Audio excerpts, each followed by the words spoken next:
کیا حالت نجاست میں قرآن، زیارات، دعائیں وغیرہ کی تلاوت کی جا سکتی ہے؟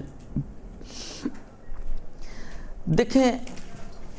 فقہی طور پر اگر آپ بات کروں میں کہ شرعاً و فقہاً حالت نجاست میں قرآن، زیارتیں، دعائیں پڑھنا کیسا ہے، تو حرام تو نہیں ہے، سوائے جنابت کی حالت میں ان آیات کے پڑھنے کا کہ جو سجدے والی آیات ہیں آغا سیستانی وغیرہ کے حساب سے، اور آغا خمینی کا پورے سورے کا مسئلہ تھا، ان کو چھوڑ کر باقی نہ قرآن پڑھنا حرام ہے، نہ دعا پڑھنا حرام ہے، نہ زیارت پڑھنا حرام ہے۔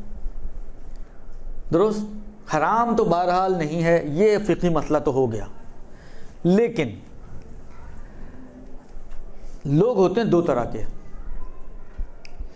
کچھ ایسے لوگ ہوتے ہیں کہ جو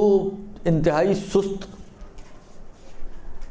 ہو گیا تو ہو گیا اور رہ گیا تو رہ گیا، جوش جوش میں جو کر لیا وہ کر لیا، جو رہ گیا وہ رہ گیا۔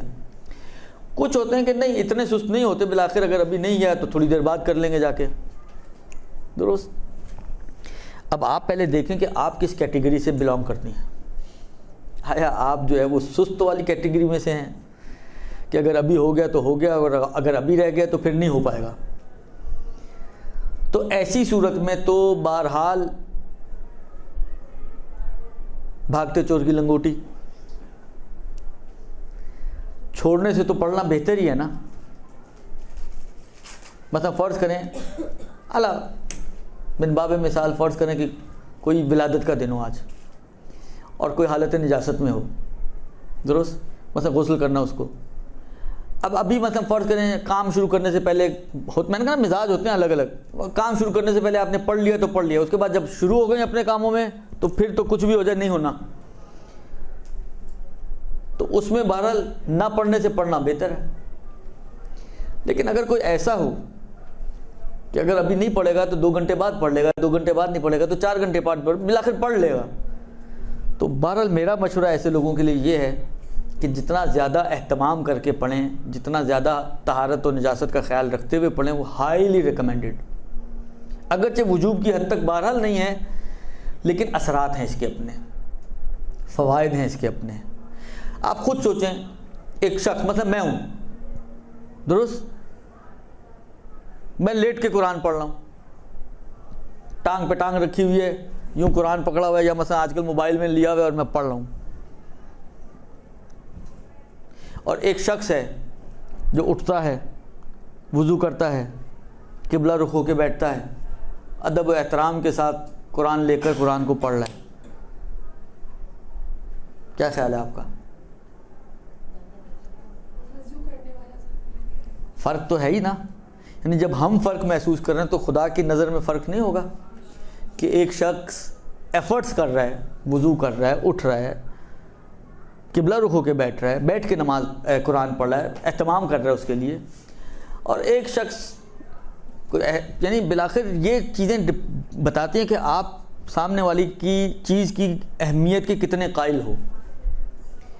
ایک اس کو ایک عام کتاب کی طرح پڑھ رہا ہے، ایک اس کو قرآن کی طرح پڑھ رہا ہے۔ ایک زمانہ تھا جب ہمارے بزرگوں میں یہ ویلیوز موجود تھیں، مثلا نیاز بناتے تھے تو بڑے اہتمام سے بناتے تھے، کوئی نجس عورت اس کمرے میں نہیں آ سکتی تھی، اس کمرے کو پہلے دھویا جاتا تھا، حالانکہ گھر نجس نہیں ہوتا تھا، لیکن اس کے باوجود اہتماماً اس کو پاک دوبارہ سے پاک کیا جاتا تھا، باوضو ہو کر نیاز بنائی جاتی تھی۔ یہ اچھی ویلیوز تھیں، لیکن بہرحال ہم ہی لوگوں نے، میں اب اس میں عوام سے زیادہ اپنے آپ کو قصوروار اس لیے کہوں گا کہ ہم ہی لوگوں نے یہ کہہ کہ یار یہ واجب نہیں، وہ واجب نہیں، یہ ضرورت نہیں، وہ ضرورت نہیں، ہم نے آہستہ آہستہ ان ویلیوز کو ختم کر دیا۔ اب وہی والی بات ہے، ہاتھ منہ دھلا ہے کہ نہیں دھلا ہے، جاتے ہیں جا کے نیاز بنانا شروع کر دیتے ہیں، خود پاک ہیں خود نجس ہیں، کوئی روکے ٹوکے کو حرام تو نہیں ہے نا، کہانی ختم ہو گئی، پیسہ ہضم ہو گیا۔ جتنا اہتمام کریں ان چیزوں کو، بعض روایتوں میں اس کے، میں اس مزید آگے نہیں جانا چاہ رہا ہوں، لیکن بعض روایتوں میں بھی ان باتوں کے شاہد موجود ہیں کہ ان متبرک چیزوں کا احترام کرنا چاہیے انسان کو. اور بالآخر دیکھیں ہمارا تو سارا کام ہی نسبتوں پہ چل رہا ہوتا ہے نا. یہ علم، یہ تابوت، یہ ذوالجناح نسبتوں کی وجہ سے آپ ان کا احترام کریں. تو یہ نیاز بھی بالآخر امام صادق کی نیاز آپ دے رہے ہیں، یا مطلب بی بی کی نیاز آپ دے رہی ہیں، یا مطلب مولا امیر المومنین کی نیاز آپ دے رہی ہیں. تو بالآخر نسبت تو انہی ہستیوں سے ہے نا. تو اہتمام کیا جائے، تھوڑا بہت احترام کیا جائے اس کا، البتہ ایسا کہ جو معقول حد تک ہو، وہ بہت اچھا ہے.